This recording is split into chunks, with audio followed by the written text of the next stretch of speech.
guys, my name is Tanuja Sharma. I am your chemistry teacher and welcome to CTS. आज हम पढ़ने वाले हैं कंसंट्रेशन टर्म्स और सबसे पहले समझ लेते हैं कंसंट्रेशन टर्म्स कहाँ पर यूज होती हैं, ठीक है, कहाँ पर हमारा इसका बेनिफिट होगा। तो सबसे पहले बेटा जी, कंसंट्रेशन टर्म एक ऐसा टॉपिक है जो फिजिकल केमिस्ट्री में या फिर कह लो ऑर्गेनिक केमिस्ट्री में कहीं पर भी यूज हो जाता है, ठीक है। अब ये है क्या टर्म्स, टर्म से मतलब समझते हैं। और कंसंट्रेशन का मतलब क्या हो गया बेटा जी, क्या हो गया कि कितना सल्यूट है, कितना सॉल्वेंट है। अब ये कंसंट्रेशन टर्म्स में ये जो मैंने 5 कंसंट्रेशन टर्म यहाँ पर लिखी हुई है, इसका मतलब क्या है कि कंसंट्रेशन टर्म्स में ये पांचों में से कुछ भी हो सकता है, ठीक है। अब देखो, मान लीजिए मेरे पास है एक सल्यूट, सल्यूट को जब आप किस में डिसॉल्व कराओगे बेटा जी, सॉल्वेंट में, ठीक है। जब आप सल्यूट को किस में डिसॉल्व कराओगे, सॉल्वेंट में, तो आपको पता है क्या बनेगा, सॉल्यूशन बनेगा, ठीक है।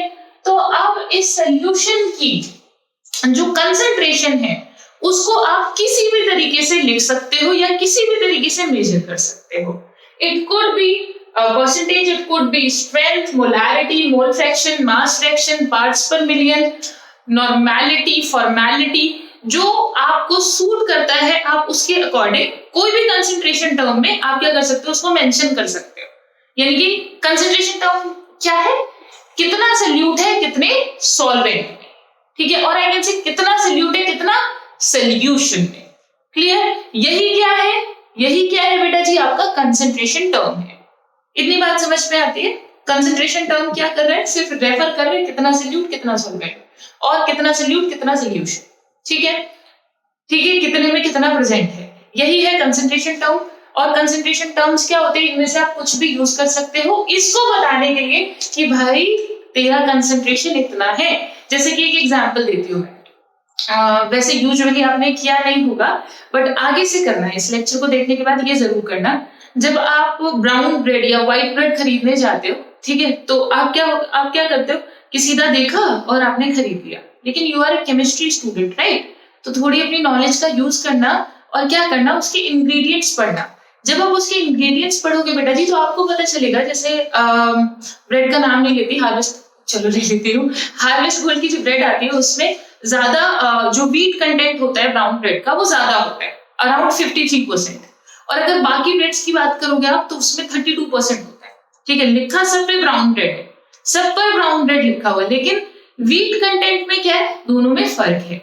तो अब ये 53% का मतलब क्या हुआ, समझ रहे हो, इसका क्या मतलब है वो यहाँ पर सीखेंगे। या फिर ऐसे समझिए बेटा जी, जो एल्कोहल्स होते हैं, ठीक है, जिनको क्या होता है, जिनको पिया जाता है, वो एल्कोहल की मैं बात कर रही हूँ। तो क्या है, बियर है, वाइन है, शैंपेन है, तो इन सब में क्या होता है, इन सब में एल्कोहल का कुछ परसेंटेज होता है, ठीक है। तो इसको हम लिखते हैं जैसे कि 8% volume by volume, 10% volume by volume. तो ये क्या है, ये जो टर्म है बेटा जी, ये क्या है, उसकी कंसंट्रेशन को बता रही है कि कितना अल्कोहल है कितने में, ठीक है। तो अब ये कंसंट्रेशन टर्म्स को डिकोड करना, ताकि जब आप नेक्स्ट टाइम कोई भी बॉटल या फिर कोई ब्रेड का पैकेट पढ़ो तो आपका केमिस्ट्री का स्टूडेंट जाग जाए अंदर से और बोले कि अच्छा इसका मतलब ये है, क्लियर। तो नेक्स्ट टाइम जरूर जो यहाँ पर सीखो उसको डेली लाइफ में अपनाना, तो चीजें जल्दी अच्छे से भी याद होंगी और तुम्हारा जो पेपर है वो भी क्लियर हो जाएगा। चलिए देखते हैं बेटा जी, मैंने क्या बताया, कंसंट्रेशन टर्म्स क्या है, और कंसंट्रेशन टर्म कुछ भी हो सकती है, ठीक है। आप इनमें से ये है, और जो हम नेक्स्ट लेक्चर में बची हुई कंसंट्रेशन टर्म्स पढ़ेंगे उनमें से आप कुछ भी यूज कर सकते हो, ठीक है। डन, समझ आया। चलिए अब सबसे पहले जो आता है वो है सबसे basic term which is percentage, और जो कि वाइडली सबसे ज्यादा यूज होती है। डेली लाइफ में बात करूं तो सबसे ज्यादा यूज होती है परसेंटेज। अब परसेंटेज का मतलब क्या होता है, सेंट माने होता है 100, ठीक है।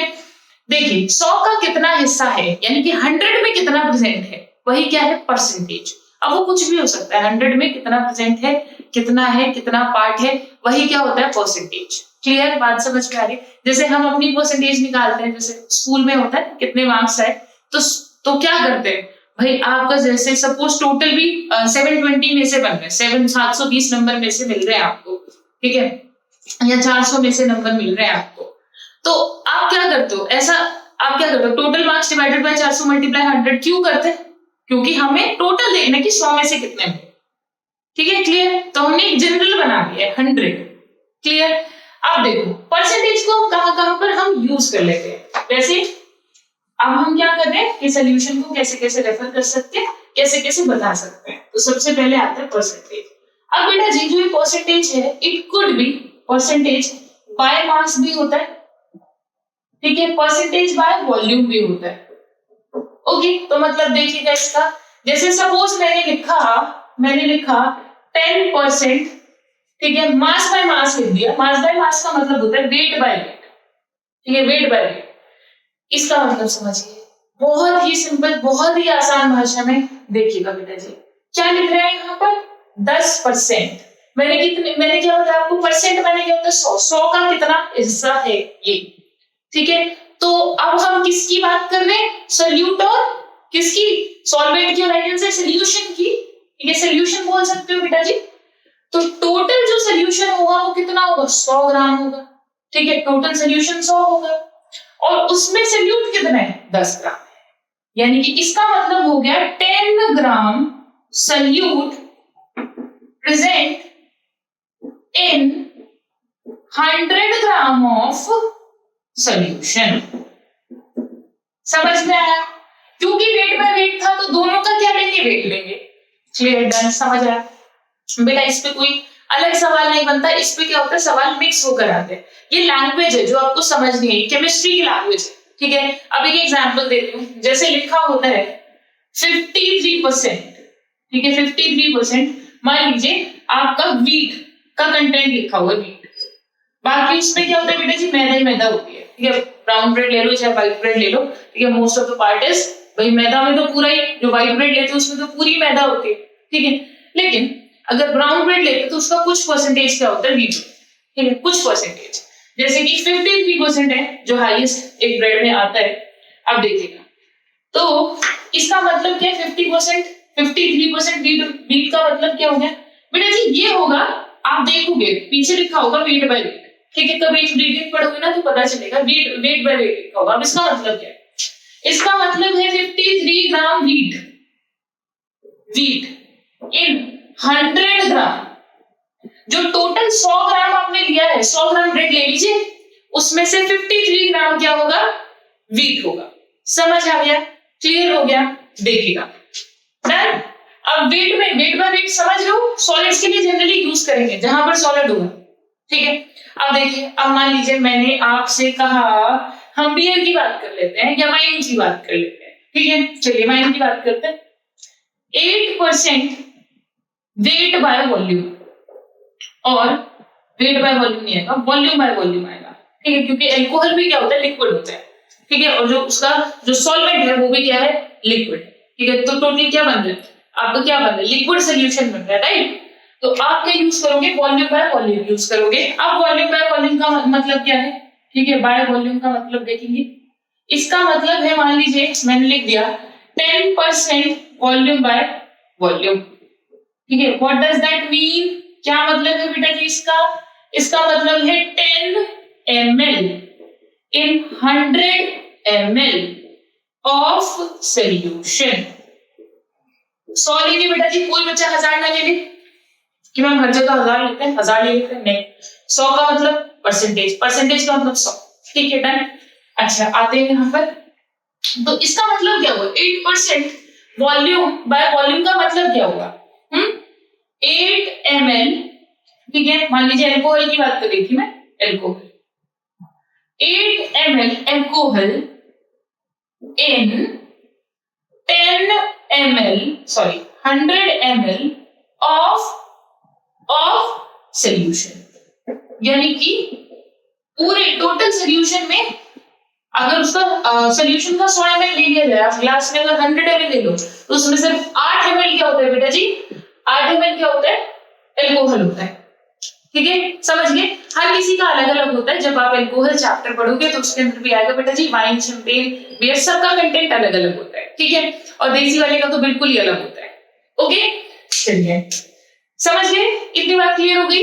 ओके चलिए आगे शुरू करते हैं। ये ना सिर्फ तुम्हें जो परसेंटेज वाला जो है, ठीक है, ये तुम्हें क्या करना है, तुम्हें इसकी मीनिंग बहुत अच्छे से समझनी है, बस आपको इसका वर्ड का मीनिंग समझ में आता है, बस आपका सवाल हो जाएगा। ओके, चलिए आगे बढ़ते हैं। वैसे अगर आप बुक्स में देखोगे तो बुक्स में फॉर्मूला भी लिखा होता है। फॉर्मूला क्या लिखा होता है मैं बता देती हूँ। जैसे मान लीजिए मास परसेंट है तो लिख देगा weight of that component divided by total weight multiply 100। ठीक है। वॉल्यूम में क्या आएगा, volume of that component divided by volume of the total solution multiply 100। ठीक है। तो ये क्या निकालने का तरीका है, ये परसेंटेज निकालने का तरीका है। देखो मैं बताती हूँ, इसको हटा दें, इसको हटा देते हैं पहले और फिर चलते हैं हम आगे। देखो इतने का मतलब समझ आया।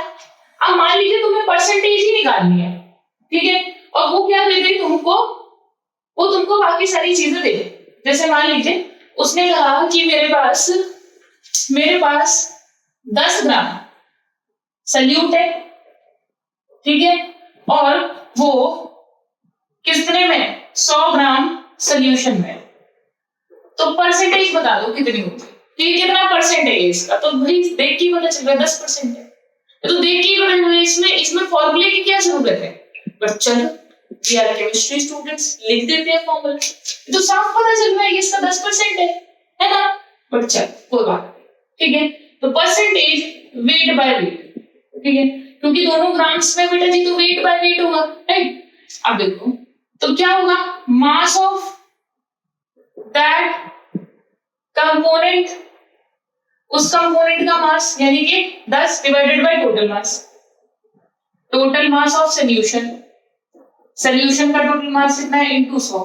तो देख लो बेटा जी 10 डिवाइडेड बाय 100 मल्टीप्लाई 100, तो कितना आ गया बेटा जी 10%। यानी कि परसेंटेज अगर निकालनी हो, ठीक है, तो आप ये कर सकते हैं। Okay done. चलिए अब आगे बढ़ते हैं। अगर मैं बात करूं परसेंटेज वेट बाय वॉल्यूम की, तो उसमें क्या आ जाएगा, मास of that component divided by total volume of that solution. यहाँ पे वॉल्यूम कर दे बेटा जी, दोबारा भी लिखिए हम, ठीक है, यहाँ पे वॉल्यूम कर देते, ठीक है। अब दोबारा से वही सेम चीज थी, यहाँ पे मैंने क्या कर दिया 100 ml कर दिया। Clear done. ये ऐसे है जैसे मान लीजिए आपने क्या किया, आपने नमक डाल दिया पानी में, तब कंसेंट्रेशन कैसे दिखाओगे भाई, ऐसे दिखाओगे, क्योंकि नमक क्या था, सॉलिड था, लिक्विड तो था नहीं ना, ठीक है, क्या था, सॉलिड था। अब देखिए ये था वेट बाय वॉल्यूम। क्या होता है इसको, क्या बोलते हैं बेटा जी, वेट बाय वॉल्यूम। मैंने कौन कौन से पढ़ा दिए, वेट बाय वेट पढ़ा दिए, ठीक है, जो किसमें जनरली यूज होता है, सॉलिड में, ठीक है, सॉलिड सॉल्यूशंस में यूज होता है। जैसे कि मैं कह दूं ब्रेड है, उसके अंदर हम यूज करते हैं। अगर इसकी बात करूं बेटा जी वॉल्यूम बाय वॉल्यूम की, तो जब दोनों ही लिक्विड होंगे, ठीक है, तब हम यूज करेंगे। अब मान लीजिए आपने सॉलिड को घोला है किसमें, लिक्विड, ठीक है, तो वेट बाय वॉल्यूम यूज करेंगे। क्लियर डन, समझ में आ रहा है। 100 का भाग है बस ये, 100 का कितना परसेंट है। क्लियर, चलिए ओके, लैंग्वेज समझ आ गई। अब वेट बाय वॉल्यूम का इतना मतलब है, ये मतलब है। अब मान लीजिए वॉल्यूम बाय वॉल्यूम में कहने लगूं तो इसका क्या होगा फॉर्मूला, यहाँ पर क्या ले लेंगे, volume of that component divided by total volume of the solution. खत्म, समझ गए। अब यहाँ पर क्या आ जाएगा बेटा जी, ml आ जाएगा। Done, okay good. यही है आपका परसेंटेज, ठीक है। परसेंटेज के बाद आगे बढ़ते हैं बेटा जी, हमारा आता है नेक्स्ट इज स्ट्रेंथ। स्ट्रेंथ क्या है, अगर कोरिलेट करके पढ़ोगे तो बहुत इजी है, बहुत आसान है, ठीक है। और अगर तुम सोचोगे कि इनको अलग अलग पढ़ते हैं, मतलब अलग अलग मतलब सिर्फ एक पढ़ ली ढंग से दूसरी पढ़ ली, नहीं, कोरिलेट करके पढ़ना है, क्योंकि सवाल किसी एक में से नहीं आएगा, हमेशा मर्ज होकर आएगा। You can see the first question, पहला सवाल ही देखिए, परसेंटेज और मोलैरिटी पूछ रहे हैं, परसेंटेज मोलैरिटी, ठीक है, यानी कि टर्म्स क्या होगी, मिक्स होगी। तो कंसंट्रेशन टर्म्स हमेशा मिक्स होकर सवाल आता है बेटा जी। अब यहाँ पर देखना, यहाँ पे मैंने क्या वॉल्यूम है, परसेंटेज भी आ गया, मोलैरिटी भी आ गई, स्ट्रेंथ भी आ गई। क्लियर, तो आपको क्या करना है बेटा जी, सारे के सारे कंसंट्रेशन टर्म्स ठीक से करने हैं, मतलब समझ के करने हैं। ओके राइट नाउ चलिए अब आते हैं बेटा जी स्ट्रेंथ पर। ये स्ट्रेंथ क्या है, ठीक है, व्हाट इज दिस स्ट्रेंथ, बेटा एस से रिप्रेजेंट करते हैं। और ये बताता है, जैसे अभी मैंने कहा, क्या कहा था आपको, वेट बाय वॉल्यूम बोला था, राइट। मैंने अभी समझाया अभी थोड़ी पहले आपको, परसेंटेज वेट बाय वॉल्यूम। इसमें क्या था कि कितना परसेंट आ गया, तो परसेंट का मतलब 100 हो गया, यानी कि 100 ml में कितना वॉल्यूम प्रेजेंट है, कितना वेट प्रेजेंट है, वो क्या होता है, वो क्या होता है बेटा जी, परसेंटेज वेट बाय वॉल्यूम, ठीक है, कि 100 ml में 100 ml में इसका कितना ग्राम प्रेजेंट है, वो वही क्या है बेटा जी, percentage weight by volume. Done. अब स्ट्रेंथ समझना, ठीक है, स्ट्रेंथ समझना। स्ट्रेंथ होता है कितना वेट ऑफ सल्यूट प्रेजेंट है 1 लीटर में, ठीक है, वॉल्यूम ऑफ द सोल्यूशन कितना बेटा जी, 1 लीटर, ठीक है, या फिर इसको लीटर में कर दीजिए।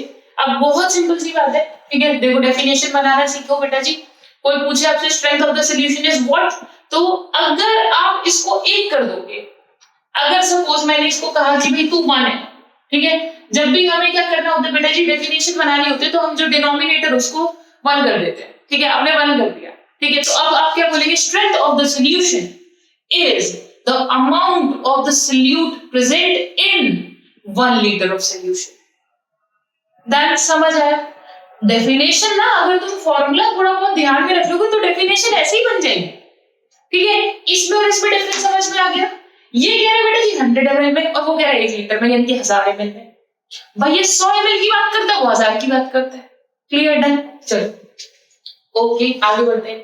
ये हो गया मेरा स्ट्रेंथ। अब बेटा जी स्ट्रेंथ बराबर में क्या लिख दूंगी, weight divided by volume. Done, ठीक है, इसको आप लिख दीजिए लीटर्स में। ओके, अब आगे बढ़ते हैं। स्ट्रेंथ का एक और फॉर्मूला होता है, जब नॉर्मेलिटी पढ़ेंगे तब आएंगे, फिर नॉर्मेलिटी पढ़ेंगे तब उसको पढ़ेंगे। अच्छा बेटा इसमें एक चीज ध्यान रखना, परसेंटेज में अगर कभी भी ऐसा हो कि उसने परसेंटेज लिखा है और उसने मेंशन नहीं किया, जैसे मैंने यहाँ पर मेंशन किया 20% बाय वॉल्यूम, ठीक है, तो यहाँ पर आपको पता चलता है। लेकिन अगर कभी मेंशन ना करे तो समझना कि वो वेट बाय वेट है, ठीक है। अगर कभी मेंशन ना करे, वो सीधे लिख दे 20% 50% ऑफ एल्कोहल, ठीक है। अगर कुछ इस तरीके से दे दे तो आपको एज्यूम करके चलना है कि भाई वो किसकी बात कर रहा है, हाँ, मास बाय मास की, यानी कि वेट बाय वेट की बात कर रहा है। इतनी कहानी क्लियर होती है, वेरी गुड। अच्छा बेटा एक और चीज आपको बता दूं, नोट करके याद कर लेना, ठीक है, नोट करके समझ लेना। वैसे तो आपको पता होगी 1 सेंटीमीटर क्यूब बराबर होता है 1 ml, और 1 डेसीमीटर क्यूब बराबर होता है 1 लीटर, ठीक है। बच्चों को बहुत कंफ्यूजन होती है, इतना तो मतलब कम से कम आप समझ सकते हो बेटा जी। देखो इसको याद कराने के लिए बताती हूँ। अगर मैं मान लो क्या ले लूं मैं, 1 सेंटीमीटर इतना सही होगा, राइट, यहाँ पे भी 1 सेंटीमीटर इतना ही है, ये भाई इससे ज्यादा बड़ी तो होगी ना, ठीक है। 1 सेंटीमीटर इतना, ये मेरी आधा पार्ट, ठीक है, ये भी इतना। अब 1 सेंटीमीटर 1 सेंटीमीटर 1 सेंटीमीटर, ये कुछ इस तरीके से बन गया 1 सेंटीमीटर 1 सेंटीमीटर 1 सेंटीमीटर। तो देखो कितना सा पानी आएगा, समझ रहे हो ना, कि अगर 1 सेंटीमीटर 1 सेंटीमीटर 1 सेंटीमीटर का अगर आप एक वेसल बना दो तो उसके अंदर लगभग कितना पानी आएगा, बस इतना 1 ml ही पानी आ पाएगा, 4-5 बूंद ही आएगा, वो 1 ml ही है। क्लियर, डन, ठीक है। तो आप याद कर सकते हो 1 सेंटीमीटर क्यूब बराबर 1 ml। आप समझना बेटा जी 1 डेसीमीटर क्यूब माने 1 डेसीमीटर क्यूब है, यानी कि आप क्या दे रहे हो, 1 डेसीमीटर 1 डेसीमीटर 1 डेसीमीटर, ठीक है। आपने क्या लिया, इधर भी 1 डेसीमीटर इधर भी 1 डेसीमीटर 1 डेसीमीटर। 1 डेसीमीटर बराबर कितना होता है, हाँ सेंटीमीटर्स में बताओ, बोलो 10 सेंटीमीटर, राइट, 10 सेंटीमीटर 10, हाँ राइट, ठीक है, 10 सेंटीमीटर हो गया और 1/10 मीटर्स हो गया। ओके, तो क्या होगा भाई, आप खुद सोचो बेटा जी कि अगर मैं 10 सेंटीमीटर या फिर 1 डेसीमीटर ले लीजिए, 1 डेसीमीटर लिया 1 डेसीमीटर लिया 1 डेसीमीटर लिया, तो पता है आपको 1000 लीटर की पानी की टंकी तैयार हो जाएगी। वो शीतल के ऊपर रखी होती है ना, भाई आपकी सोसाइटी आपके घरों में ऊपर पानी की टंकी तो होगी ना, है ना, भाई जलदेव खुद थोड़ी आते होंगे, उन्होंने पानी की टंकियां क्या है बेच रखी है, उनसे ले लो जलदेव को, ठीक है। तो क्या है वो 1 लीटर की टंकी बन जाती है टोटल, किससे, 1 decimetre 1 decimetre 1 decimetre. Next time टंकी देखोगे ना तो वो पानी वाली तो मेरी याद आ जाएगी, ठीक है। तो वाटर टैंक समझ गए बेटा जी, तो याद रखना है इसको, 1 डेसीमीटर क्यूब बराबर 1 लीटर। चलो अब आगे चलते हैं, ठीक है। ओके बेटा ये ना बस, अदरवाइज ना जब आप प्रैक्टिस करते हो क्वेश्चंस की तो याद हो जाते हैं, बट प्रैक्टिस करने के लिए थोड़ा बहुत याद होना चाहिए, थोड़ा बहुत पता होना चाहिए। ओके देखिए स्ट्रेंथ हो गया, अब नेक्स्ट आते बेटा जी मोलैरिटी पर, फिर वो क्वेश्चंस ट्राई करेंगे। बेटा जी जो मोलैरिटी हो गई, मोलैरिटी नाम से पता चल रहा है। देखो अभी से बताती हूँ, एक ट्रिक है। ट्रिक ये है कि अगर नाम के आगे मोलैरिटी आ गया या स्टार्टिंग में मोल यूज हो गया, जैसे मोलैरिटी मोलैरिटी, तो इसका मतलब है कि फॉर्मूला में ना नंबर ऑफ मोल जरूर यूज होंगे। ठीक है, तो क्या आ रहा है, देखो आ रहा है ना मोल, यानी कि नंबर ऑफ मोल जरूर यूज होंगे। ठीक है, तो मोलैरिटी का मतलब होता है नंबर ऑफ मोल्स ऑफ किसका लेंगे बेटा जी, जिसको घोला था। किसको घोला था, सॉल्यूट को घोला था। तो number of moles of solute divided by बताओ, सॉल्यूट को घोलने के बाद क्या, सॉल्यूट को किस में घोला, हमने पानी में घोला या आई कैन से लिक्विड में घोला। तो आई कैन से बेटा जी टोटल, और I can say the volume of the solution, volume of solution का वॉल्यूम। ठीक है, किसमें होगा बेटा जी, लीटर्स में। यही क्या होता है, मोलैरिटी होता है। कैपिटल एम से दिखाते हैं, कैपिटल एम बराबर हो गया नंबर ऑफ मोल्स बराबर होता है बेटा जी आपका एन से रिप्रेजेंट कर सकते हो वॉल्यूम को बी से, ये 1 लीटर है। ठीक है, अगर आप कोई भी बेटा ना इसको याद ना रखे कि भाई 1000 से मल्टीप्लाई, ये फॉर्मूला रख के बैठ जाए, फॉर्मूला यही वाला याद करना है। ठीक है, और याद भी क्या करना है, समझना है कि 1 लीटर में कितने नंबर ऑफ मोल्स, मोलैरिटी क्या 1 लीटर में कितने नंबर ऑफ मोल्स। ठीक है, तो डेफिनेशन, इन सब की डेफिनेशन, स्ट्रेंथ क्या 1 लीटर में कितना वेट। ठीक है, 1 लीटर में कितना वेट वो स्ट्रेंथ है, और 1 लीटर में कितने नंबर ऑफ मोल्स वो मोलैरिटी है। डन, समझ आया। और नंबर ऑफ मोल्स का फॉर्मूला क्या होता है, गिवन मास अपॉन मोलर मास। ठीक है, given number of particle divided by, समझ आया। ठीक है, नहीं आ रहा है मोल, समझ नहीं आया है, तो सबसे पहले मोल वाली वीडियो देखना बेटा, सबसे पहले मोल की फर्स्ट वीडियो देखना, हाउ टू कैलकुलेट मोल। क्यों, क्योंकि इसे पढ़ने का कोई फायदा ही नहीं है अगर मोल कैलकुलेट करना नहीं आता है, सब ऊपर से बेकार हो जाएगा बेटा। ठीक है, चलो आगे चलते हैं, आगे देखते हैं बेटा जी। ये हो गया हमारा मोलैरिटी। अब थोड़े क्वेश्चंस कर लेते हैं। ठीक है, हम ये 3 पार्ट कंप्लीट कर लिए, तो इनको हटा देते हैं। ठीक है, इसको भी ऊपर से हटा देते हैं, अब सिर्फ 2 पार्ट बचे। देखिएगा बेटा, सबसे पहले लिखा है उसमें 20%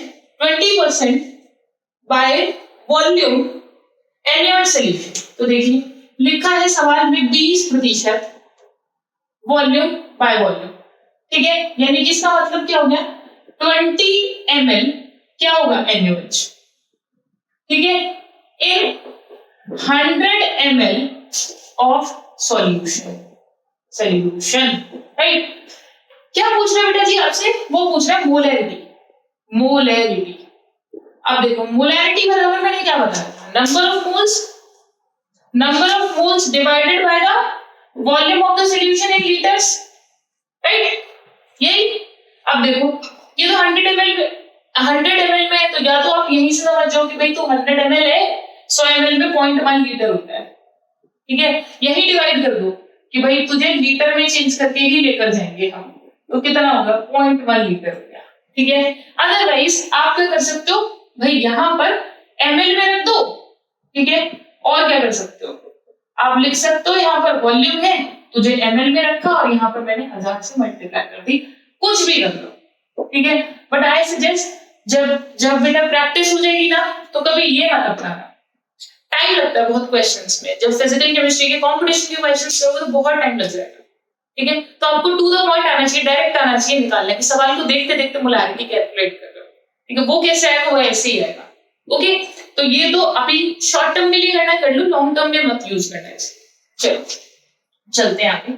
अब उसने कहा 20 ml, ठीक है, मैं इतना प्रेजेंट है, आपने डीकोड कर लिया। अब आपको डीकोड करने से क्या पता चल गया कि भाई मेरा सॉल्यूट कौन है, NaOH। ठीक है, अब इसके नंबर ऑफ मोल्स निकाल लो, तो नंबर ऑफ मोल्स बराबर क्या होता है, given mass upon molar mass, given volume upon molar volume. ठीक है, ये वो फलाना लिखना। ठीक है, बहुत सारे फॉर्मूलाज हैं। तो मोलैरिटी बराबर क्या हो गया, बहुत सारे भी नहीं है, 4 हैं, और मैंने कहा था ये 4 फॉर्मूलाज अगर मोल के याद रखते हो तो मोल के सारे सवाल हो जाएंगे, सारे के सारे। कौन कौन सा, number of moles equal to given mass upon molar mass, given volume upon molar volume, given number of particle divided by Avogadro number, and last one was the molarity into volume। ठीक है, तो मोल का एक सवाल ऐसा नहीं हो सकता जो आपसे नहीं हो। ठीक है, अगर तुम मोल के इन सारे जो फॉर्मूलाज है इनको कोरिलेट करना जानते हो तो चलिए आगे बढ़ते हैं। मोलैरिटी बराबर नंबर ऑफ मोल्स निकालेंगे तो कितना होगा 20/40, क्योंकि इसका वेट जो होता है बेटा जी आप Na का 23 होता है, ठीक है, ऑक्सीजन का 16 और इसका 1, ठीक है, तो आप ऐड कर दीजिए तो 40 ग्राम आएगा इसका वेट, ठीक है, मोलर मास कह सकती हूँ मैं। तो ये हो गया मेरा गिवन मास अपॉन मोलर मास। वॉल्यूम आप डायरेक्टली रख दो या फिर आप मल्टीप्लाई करके रख दो, आपकी मर्जी है, ठीक है। जब आप इसको रखेंगे बेटा जी 0 से 0 पड़ जाएगा, आपको पता है कि 0 से 0 पड़ जाएगा और ये हो जाएगा 10/2 यानी कि 5 मोलर।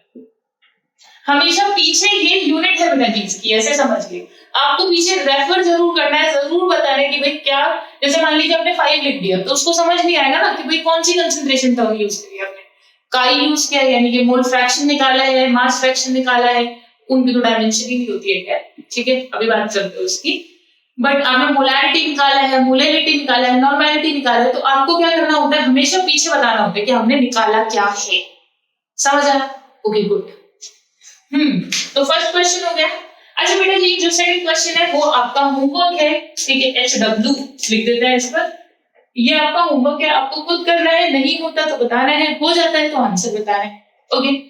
एंड ये हो गया हमारा मोलैरिटी एंड स्ट्रेंथ, ठीक है। ओ नेक्स्ट वाले में स्ट्रेंथ भी पूछी है, तो चलिए स्ट्रेंथ भी निकाल लेते हैं, इसमें निकाल के बता देती हूँ ताकि उसमें आप आराम से निकाल लो।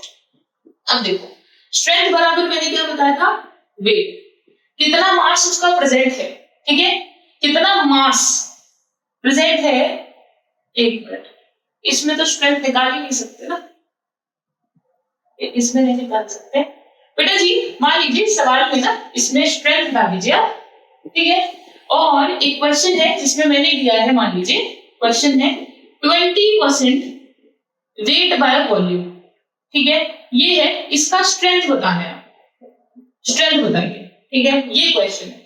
तो स्ट्रेंथ बराबर क्या होगा, W बाय D, ये लीटर्स में होगा, ठीक है। तो ये कितना है बच्चा, ये ml में होगा भाई, 20% का मतलब कितना हो गया, 20 ग्राम सल्यूट प्रेजेंट है कितने में, 100 ml में, राइट। तो ml में आप यूज कर रहे हो, तो यहाँ रख दो मैं 20 डिवाइडेड बाय, आप यहाँ रख दीजिए 100 ml और मल्टीप्लाई कर दीजिए 1000 से, ठीक है। तो कितना आ जाएगा बेटा जी, आपको सीधे सीधे पता चल रहा है 200 आ जाएगा, ठीक है। इसको आप यूनिटी से भी कर सकते हैं। यूनिटी से कैसे देखिएगा, अगर मान लो यहाँ पे दिख रहा है तुमको कि 20 ग्राम प्रेजेंट है 100 ml में, वो क्या पूछ रहे हैं कि बस ये बता दो कि जो 1000 ml है उतने में कितना प्रेजेंट होगा, ये तो स्ट्रेंथ होती है, 1 लीटर में कितना ग्राम प्रेजेंट है, ये तो स्ट्रेंथ है, ठीक है। तो क्या है क्या बताना था आपको, यूनिटी से कैसे करोगे, 200 आ गया, यूनिटी से हो गया 20 ग्राम प्रेजेंट है 1000 ml में, तो उल्टा कर दो, ठीक है, 1000 100 ml में, 1000 ml में कितना प्रेजेंट होगा, 200, खत्म, क्लियर, डन, समझ आया। चलिए आगे बढ़ते हैं, ये हमने एक स्ट्रेंथ का भी क्वेश्चन कर लिया है, okay. Now we are moving, और एक और क्वेश्चन है बेटा जी मोलैरिटी का, इसको कंप्लीट करते हैं और फिर उसके बाद आगे का पढ़ेंगे। देख लो बेटा, देख लो अच्छा, और देखो बेटा जी क्वेश्चन नंबर 3 जो है, क्वेश्चन नंबर 3 क्या है, amount of oxalic acid, oxalic acid का अमाउंट बताना है, यानी कि मुझे क्या बताना है, मुझे W बताना है। क्वेश्चन में पूछ रहा है अमाउंट बताओ, तो यानी कि मुझसे W पूछ रहा है। मोलर मास उसने मुझे गिवन है 126, तो नंबर ऑफ मोल्स बराबर क्या होता है, W बाय गिवन मास, ठीक है, W बाय मोलर मास, यानी कि मास क्या हो गया बेटा जी, W तो निकालना है, ये कितना हो गया 126, okay. Required to obtain 280 ml, यानी कि जो वॉल्यूम है वो कितना होना चाहिए, 280 ml। अगर मैं इसको 1000 से डिवाइड कर दूं तो मेरा क्या आ जाएगा बेटा जी, लीटर्स में आ जाएगा, ठीक है, मर्जी है आपकी। और उसने कहा सेमी मोलर है, सेमी मोलर का मतलब होता है आधा, कंप्लीट, अगर मोलर सॉल्यूशन लिखा होता है इसका मतलब पूरा कंप्लीट 1 मोलर है, तो सेमी मोलर कितना हो गया, 1 का आधा, समझ गए, 1/2, ओके।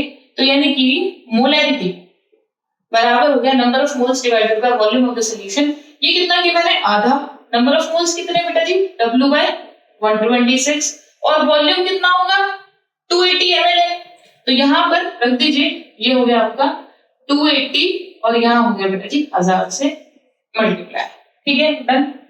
और ये चला गया, एक मिनट 280 250 ले लो बेटा, कैलकुलेशन आसान हो जाएगी, 250 ml ले लो, 250 ठीक है। अब देखो 250 ml हुआ, इससे डिवाइड करूंगी, ठीक है, तो 25 मल्टीप्लाई 4 करेंगे तो 100 आता है। इतनी बेसिक कैलकुलेशन पता होनी चाहिए बच्चा, ठीक है, धीरे धीरे आ जाती है जब आप प्रैक्टिस करते हो, डोंट वरी। अब देखो बेटा जी, ये जाएगा W बराबर हो जाएगा 126 बाय कितना, ये जाएगा नीचे 8, ठीक है। तो या तो आप इसको पूरा पूरा कैलकुलेट करो, अदरवाइज क्या कर लो, इसको डिवाइड कर लो, ऐसे लिख दो 4 into 2, इसका मतलब है 126 का आधा, 126 का आधा कितना होगा बेटा जी, 2 छिका 12 2 तिया 6, ठीक है, यानी कि अब इसका चौथाई भाग, ठीक है। अब इसको बेटा जी आधा करोगे, 63 को आधा करोगे तो 31 आएगा, और फिर मान लीजिए इसको मैंने लिख दिया 2 into, ठीक है 31, और 31 को डिवाइड करोगे तो 15। अब देखो बेटा जी 15.75 करेक्ट आंसर होगा। अब देखो अगर कंपटीशन में कर रहे हो तो ऐसे करना बहुत आसान होगा, क्योंकि ऑप्शंस को हटाना होता है आपको, लेकिन अगर सीबीएसई का पेपर दे रहे हो तो सीबीएसई में आसान है, ये सीबीएसई के पेपर में अगर क्वेश्चन आता है तो बिल्कुल आप निकाल लीजिए, कोई दिक्कत नहीं है ना, अब ऐसे मत निकालिए। लेकिन जब कंपटीशन में एलिमिनेट करना होता है आंसर, ठीक है, बहुत ज्यादा नियरेस्ट नहीं होते हैं, नीट के पेपर में नियर होते हैं बेटा, पास होते हैं, बट आईआईटी जेई की बात करूं तो इसमें जो क्वेश्चंस होंगे वो काफी दूर होते हैं, ठीक है, काफी दूर उस जो मतलब ऑप्शंस होते हैं वो काफी दूर होते हैं, ठीक है। डोंट वरी अबाउट इट, आप क्या कर सकते हो, फटाफट से कैलकुलेट करके ऑप्शंस को एलिमिनेट कर सकते हैं, ओके डन। चलो आगे बढ़ते हैं, देखिएगा बेटा अब नेक्स्ट जो हम पढ़ने वाले हैं, ये हमने मोलैरिटी को कंप्लीट कर लिया और स्ट्रेंथ और परसेंटेज के क्वेश्चंस को देख लिया। नेक्स्ट देखते हैं बेटा जी mole fraction and mass fraction, they are very easy. सबसे पहले फ्रैक्शन समझिए, फ्रैक्शन क्या है, कितने में, जैसे वहां परसेंट था ना, परसेंट तो 100 में बताता था, ठीक है, परसेंट तो 100 में बताता था। अब देखो परसेंट ऐसे होता है, जैसे मान लीजिए कोई कंपनी है तो उसमें 50% हिस्सा मान लीजिए मेरा है और 50% आपका है, ठीक है, तो ये क्या है, जब बड़े टर्म्स में बात करते हैं हम तो क्या कर लेते हैं, परसेंट ले लेते हैं, लेकिन अब जब छोटे टर्म्स में बात होगी, ठीक है, कम की बात होगी तो हम लेते हैं 1, 100 को ना लेके किसको लेते हैं, 1 को लेते हैं, ठीक है। तो 1 का जैसे परसेंट में 100 का कितना, 100 में से जो 100 है, मान लीजिए 100 लिया मैंने, परसेंट की जब मैं बात करती थी तो मैं कहती थी 100 में कितना हिस्सा किसका है, 100 में कितना हिस्सा सल्यूट है, ठीक है। अब मैं बात करूंगी 1 में, ठीक है, फ्रैक्शन जब बात होती है तो 1 में बात होती है, ठीक है। अब देखना ध्यान से, सबसे पहले देखिए मोल फ्रैक्शन को ना हम काई से रिप्रेजेंट कर सकते हैं, और मोल फ्रैक्शन क्या होता है, मोल फ्रैक्शन का बहुत सिंपल सा फॉर्मूला है कि भाई नंबर ऑफ मोल्स, ठीक है, नंबर ऑफ मोल्स मान लीजिए ए और बी दोनों में, ए और बी दोनों में, ठीक है, तो वो कह रहा है कि बताइए ए और बी जब दोनों प्रेजेंट हैं तो ए का कितना मोल प्रेजेंट है, टोटल जो सॉल्यूशन है उसमें से ए का कितना मोल प्रेजेंट है, तो वो क्या होगा, फ्रैक्शन में आएगा, ठीक है। तो आप लिखेंगे यहाँ पर number of moles of A divided by number of moles of A plus number of moles of B, क्योंकि इसमें से पूछ रहा है, plus number of moles of B, ठीक है। इसी को क्या बोलते हैं बेटा जी, अब जब काई निकालते हैं, आप मान लीजिए मुझे ए का निकालना था तो मैंने क्या बोल दिया, काई ए, ठीक है, बी का निकालना होगा तो ये जो है ये ऊपर आ जाएगा और बाकी पूरा सेम रहेगा, जैसे काई बी बराबर होगा number of moles multiply number of moles of B divided by number of moles of A plus number of moles of B, और इसको शॉर्ट में रिप्रेजेंट कर सकते हैं काई ए बराबर Na divided by Na plus Nb, okay. अब देखो काई बी बराबर हो गया Nb divided by Na plus Nb, ठीक है। अब ये तो हो गया बेटा जी आपका mole fraction, mole fraction, fraction मैंने बताया, हाँ। अब देखो फ्रैक्शन मैंने किस में से बताया, फ्रैक्शन जब भी लेंगे तो 1 होगा, तो जब बेटा जी आप दोनों को ऐड करोगे यानी कि काई ए और काई बी दोनों को ऐड करोगे तो आपका हमेशा 1 के इक्वल आएगा। ठीक है, काई ए प्लस काई बी को जब आप ऐड करोगे तो क्या आ जाएगा बेटा जी, 1 के इक्वल आ जाएगा। यही क्या है बेटा जी, मोल फ्रैक्शन। क्लियर हो गई बात, समझ आ गई? चलिए अब आगे बढ़ते हैं बेटा जी। देखो मोल फ्रैक्शन का क्वेश्चन यहाँ पर है, मोल फ्रैक्शन का question. A mixture of C2H5OH and H2O contain 54% water by mass. Calculate the mole fraction of the alcohol in the solution. देखना बेटा जी, सबसे पहले तो ये देखिए, अगर आप इसका निकालेंगे, इसका अगर आप H2O है 18, 15 कितना हो गया 12 24 प्लस 5 और 1 6, ठीक है, 5 इसका और 1 इसका तो 6 और ऑक्सीजन का कितना 16, ठीक है, तो 24 और ये 6 12 2 22, ठीक है, कितना आ जाएगा 6 और ये हो जाएगा 2 2 4 46 आ जाएगा। हाँ ठीक है 46 आ रहा है। अब देखिएगा बेटा जी, इसने क्या कहा इस सवाल में, देखिएगा a mixture of this and this contains 54% of water, यानी कि अगर 54% वाटर है, ठीक है, अगर मैं 100 में से बात करूं, 100% में से बात करूं तो 54% वाटर है, ठीक है, तो जो बचा हुआ होगा यानी कि 46% वो क्या होगा, C2H5OH, राइट, एल्कोहल होगा। ओके, अब देखिए ऊपर वाला हटा देते हैं, हाँ ये क्या होगा बेटा जी, एल्कोहल होगा। समझो इस बात को। और अगर ये अल्कोहल है, ठीक है, अगर ये अल्कोहल है इतना, तो आप नंबर ऑफ मोल्स निकाल सकते हो। नंबर ऑफ मोल्स बराबर कितने होंगे, 46 डिवाइडेड बाय 46 गिवन मास, भाई परसेंट का मतलब यही तो होता है 100 में कितना परसेंट है, ठीक है, तो नंबर ऑफ मोल्स निकालेंगे तो गिवन मास अपॉन मोलर मास, तो गिवन मास कितना होगा 46 डिवाइडेड बाय मोलर मास 46, यानी नंबर ऑफ मोल्स कितना आ गया 1। अब यहाँ पर जब आप नंबर ऑफ मोल्स निकालेंगे तो कितना हो गया बेटा जी, 54 divided by 18 given mass upon molar मास, कितना आ गया 3, यानी इसका नंबर ऑफ मोल 1 है, इसका 3 है। और वो मुझसे क्या पूछ रहे हैं कि भाई मुझे मोल फ्रैक्शन बता दो अल्कोहल का, C2H5OH का, तो वो बराबर कितना होगा 1 divided by total number of moles यानी 1 + 3 यानी कि 1/4। 1/4 कितना होता है 0.25, 0.2। क्लियर, समझ में आया? मान लीजिए आपसे वाटर का पूछता है, ठीक है, आपसे वाटर का पूछता है तो आप दो तरीके से निकाल सकते हो काई वाटर को। कैसे निकालेंगे, या तो आप रख दीजिए 3 डिवाइडेड बाय ये 4, ये रख दीजिए, यही होगा ना, इसके number of moles divided by 1 + 3 यानी कि 3/4 यानी कि 0.75, ठीक है। Otherwise you can do it कि आपको पता है, मैंने बताया काई प्लस काई बी बराबर 1 होता है, तो अगर ये 0.25 है तो काई बी बराबर कितना होगा 1 - 0.25 यानी कि 0.75। क्लियर हो गया, वेरी गुड। तो चलिए अब आगे चलते हैं। देखिए बेटा जी, अब हम चलते हैं हमारे मास फ्रैक्शन की तरफ। मास फ्रैक्शन में क्या होगा कि अब हम ना, क्योंकि नाम से पता चल रहा है मोल फ्रैक्शन माने कि मोल यूज किया था, मास फ्रैक्शन का मतलब कि अब मास यूज करेंगे। अब देखिएगा बेटा जी, जब आप मास को यूज करोगे तो आप यहां क्या रख दोगे, mass of A divided by mass of A plus mass of B, ठीक है। अब ये क्या है, मास फ्रैक्शन की बात में देखो, मैंने पहले ही कहा था तुमसे मोलैरिटी हुआ तो जिनमें भी मोल वैल्यूज हो गया तो यानी कि मोल आएगा। ओके, अब देखो मास फ्रैक्शन यानी कि नाम से ही पता चल रहा है, मास फ्रैक्शन बराबर क्या होगा बेटा जी, mass of that component divided by component divided by क्या था, mass of that component divided by, और आई कैन से ए और बी ले लो आप, ए और बी दोनों, ठीक है। तो मास फ्रैक्शन ऑफ ए बराबर होगा mass of A divided by mass of A plus mass of B multiply 100, ठीक है।